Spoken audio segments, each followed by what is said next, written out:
So let's say you found the boat of your dreams and you want to make an offer. All the listings have an asking price by the seller. It depends on how motivated the seller is.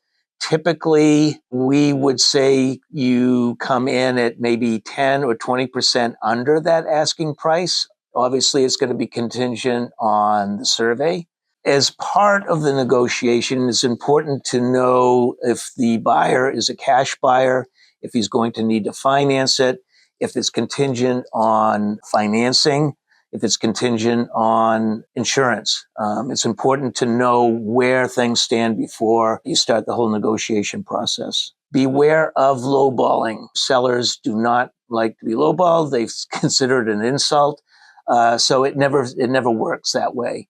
We don't know at this point if the seller is motivated or not, or what the circumstances of the sale are. So it's hard to determine the motivation behind the price. One thing we do recommend is, as a buyer of a boat and you go to look at the boat and the seller is there, is don't put down the boat. Don't pick out little things that are wrong with the boat. It does nothing but piss off the seller, and you can kiss that sale goodbye. You also want to have, at the end of this, a good relationship with the seller, because you're going to need the seller after the fact to kind of help you with various things on the boat. You've done the survey. Now it's time to renegotiate if you do not accept the survey as it is. So let's say a few things come up on the survey that's going to be pricey to fix. Let's say the standing rigging is beyond its useful age. You need to replace the standing rigging.